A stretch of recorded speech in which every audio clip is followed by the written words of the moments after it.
નમસ્કાર વિદ્યાર્થી મિત્રો, આજના વિડીયોની અંદર આપણે ધોરણ 5 વિષય ગુજરાતીની તારીખ 18/1/2025ના રોજ લેવાયેલી એકમ કસોટીનું સંપૂર્ણ સાચું સોલ્યુશન કરીશું. તો પ્લીઝ મિત્રો વિડીયોને અંત સુધી જરૂરથી જોજો. તમારા જે બીજા મિત્રો છે એમને શેર કરી દેજો અને આવા યુઝફુલ વિડીયો માટે આપણી ચેનલને સબસ્ક્રાઈબ કરી દેજો.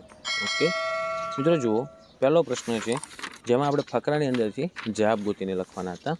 તો એમાં પહેલો વિભાગ 1 આપેલો છે. હવે તમારા વર્ગશિક્ષક છે તમને જે ટીક કરાવ્યો હોય એ મુજબ તમે સોલ્યુશન જોઈ લેજો. આપણે દરેક ફકરાનું સોલ્યુશન તો કરવાના છીએ. તો પહેલો પ્રશ્ન છે, સફેદ રીંછ ખોરાકમાં શું લે છે? મતલબ સફેદ રીંછ ખોરાકમાં શું લે છે? તો એમાં શું આવશે? ફકરાની અંદરથી જ આપેલું છે કે મોટી માછલીઓને તે શિકાર કરે છે. પછી બીજો છે, રીંછના કાન શા માટે નાના હોય છે? તો એની અંદર જવાબ થશે શરીરની ગરમી બહાર ના નીકળી જાય તે માટે. જો તમને દેખાય છે શરીરની ગરમી બહાર ના નીકળી જાય તે માટે તેના કાન સાવ નાના રાખ્યા છે.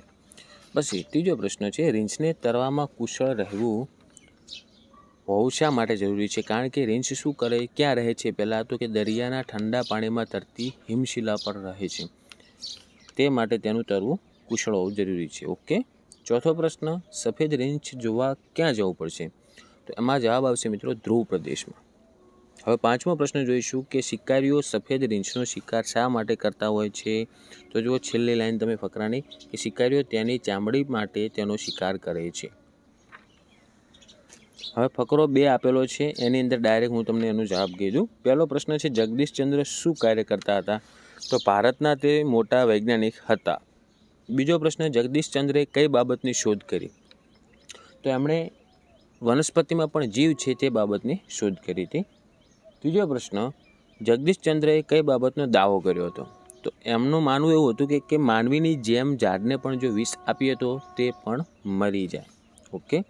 ચોથો પ્રશ્ન છે, વિજ્ઞાનીઓ કઈ શરતે પ્રયોગ કરવા સંમત થયા હતા?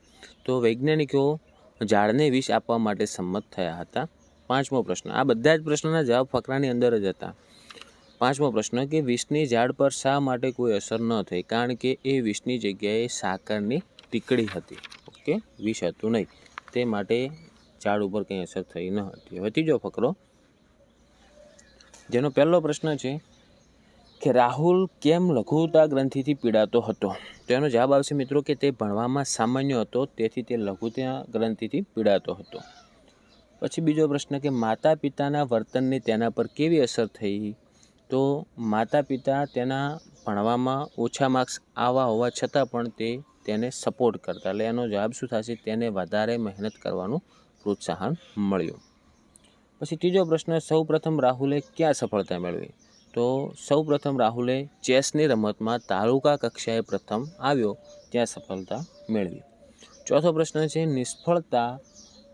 રાહુલને માતાના કયા શબ્દો યાદ રહ્યા હતા? તો એનો જવાબ આવશે મિત્રો, એની માતા એને કીધેલું કે નિષ્ફળતા એ જ સફળતાની ચાવી છે. તો એ શબ્દો એને યાદ રહી ગયા. અને આ ફકરાને કયું શીર્ષક આપી શકાય? તો એનો એ જવાબ તમે લખો ચાલે, કારણ કે આ ફકરાની અંદર સમજાવવામાં આવેલ છે કે નિષ્ફળતા એ જ સફળતાની ચાવી. તો એનું તમે શીર્ષક એ પણ આપી શકો છો. ઓકે.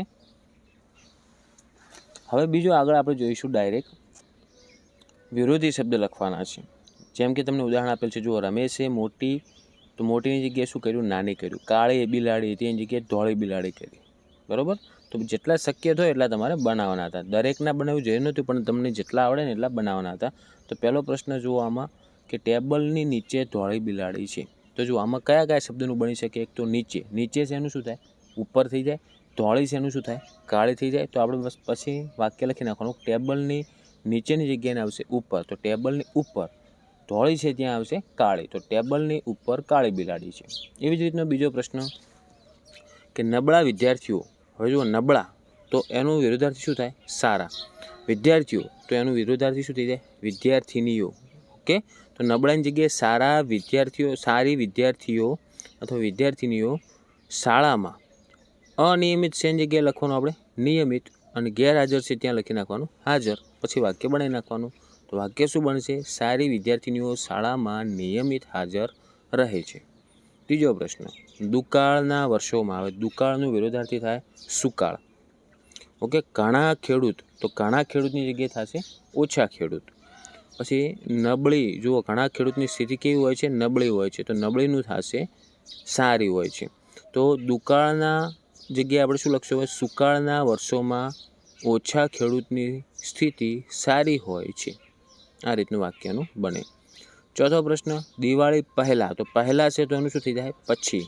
તો દિવાળી પછી ખૂબ ઠંડી પડે તો ઓછી ઠંડી છે એનું શું થઈ જાય? ગરમી. તો ઓછી ગરમી પડે છે. આ રીતનું વાક્ય બનાવી નાખવાનું. તમને જેટલા શબ્દોનું આવડતું હોય એટલાનું તમારે વિરુદ્ધાર્થી બનાવવાનું હતું. પાંચમો પ્રશ્ન કે મહેશે ઊભી લીટીઓવાળું કાળું શર્ટ પહેરેલું છે. તો આમાં તમને કયું કયું લાગી જેના શબ્દો વિરુદ્ધથી બને? તો પહેલું ઊભી છે એનું શું થઈ જશે? આડી. પછી કાળું છે એનું શું થઈ જશે? સફેદ. ઓકે, તો મહેશે આડી લીટીઓવાળું સફેદ શર્ટ પહેરેલું છે. આ રીતનું એનું વાક્ય બને. એવું નહીં વિભાગ 2માં જંગલમાં, તો ઘણા, તો ઘણાની જગ્યાએ શું થશે? ઓછા. તો જંગલમાં ઓછા. જંગલી, તો જંગલીની જગ્યાએ શું થશે?